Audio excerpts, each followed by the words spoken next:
ये जो वीडियो आप लोगों ने देखी, इस वीडियो ने पिछले 2 दिनों से उत्तराखंड में धूम मचा रखी है। आप लोग को इस वीडियो में जो कहते हुए जो कह रही हैं, ये स्वयं को सुरेश राठौर, जो कि भारतीय जनता पार्टी के पूर्व में विधायक थे, उनकी पत्नी के रूप में ये अपना परिचय देती हैं और ये कहती हैं कि सुरेश राठौर जी के ऑडियो रिकॉर्डिंग इनके पास हैं, जो वो भी सोशल मीडिया में है, लेकिन वो बहुत ही इस तरह के हैं कि हम उनको यहाँ पर नहीं दिखा सकते हैं। हम कांग्रेस के इस प्लेटफॉर्म का उपयोग उस तरह की हल्की बातों के लिए यहाँ पर नहीं करना चाहते जो इन दोनों के बीच की बातें हैं, और सामाजिक रूप में उसको दिखाना भी बहुत बड़ा दिल चाहिए उसके लिए। मेरे पास तो नहीं है ऐसा दिल कि मैं इस तरह की नंगाई को दिखा सकूं जो दोनों के बीच की बातें हैं।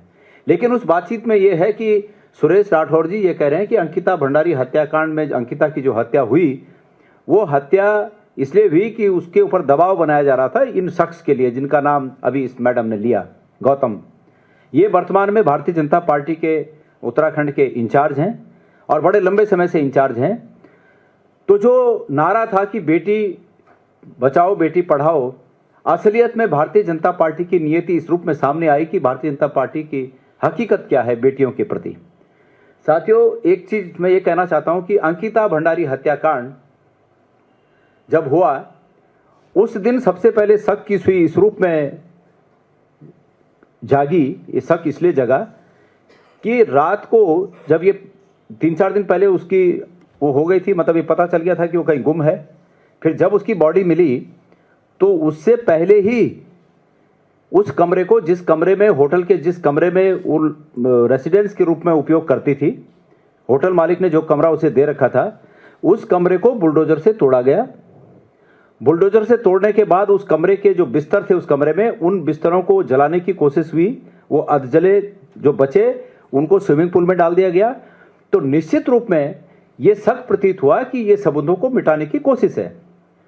उस समय मैं स्वयं हमारे अन्य साथियों के साथ, कांग्रेस के अन्य साथियों के साथ मैं वहां गया और जब मैंने पूरी हकीकत देखी तो मुझे ये शक हुआ कि जो सुबह से सोशल मीडिया में चल रहा है कि मुख्यमंत्री धामी अपने को वो बता रहे हैं, मतलब धाकड़ बता रहे हैं। कोई हनुमान बोल रहा था, कोई कुछ बोल रहा था, कोई कुछ बोल रहा था कि इनके पास इतनी ताकत है कि इन्होंने ऐसे होटल को तोड़ दिया जिस होटल में कांड हुआ।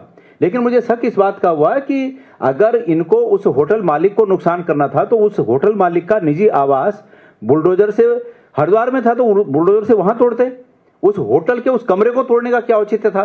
तो मुझे शक हुआ कि यह सबूतों को मिटाने की साजिश है और निश्चित रूप में आखिरकार वही सच निकला कि वो कमरा तोड़ने की जो बात थी, वो अपने को बलवान दिखाने की बात तो अलग चीज है, लेकिन वास्तविक रूप में सबूत मिटाने की साजिश थी। इन्होंने वो सबूत मिटाए।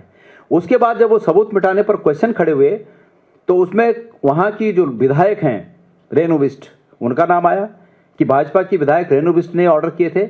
अभी ये जो मामला, एक महिला, दूसरी महिला का इसमें नाम आया है, ये जो महिला नाम ले रही है, एक दूसरी महिला का नाम ले रही है, उनका भी वीडियो आ गया जवाब में।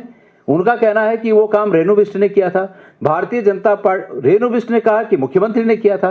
मैं भारतीय जनता पार्टी के नेताओं से आज दोबारा इतने सालों के बाद इस बात को पूछना चाहता हूं कि ये बताएं कि उस कमरे को तोड़ने के पीछे उनकी जल्दी क्या थी। अब चूंकि उनके नेता का नाम उन्हीं के पार्टी के कार्यकर्ताओं के द्वारा और उन्हीं के पार्टी के पूर्व विधायक के द्वारा उनके नेता का नाम सामने आ गया, तो भारतीय जनता पार्टी की सरकार, पुष्कर धामी जी की सरकार पिछले 2 दिन से आखिर कर क्या रही है।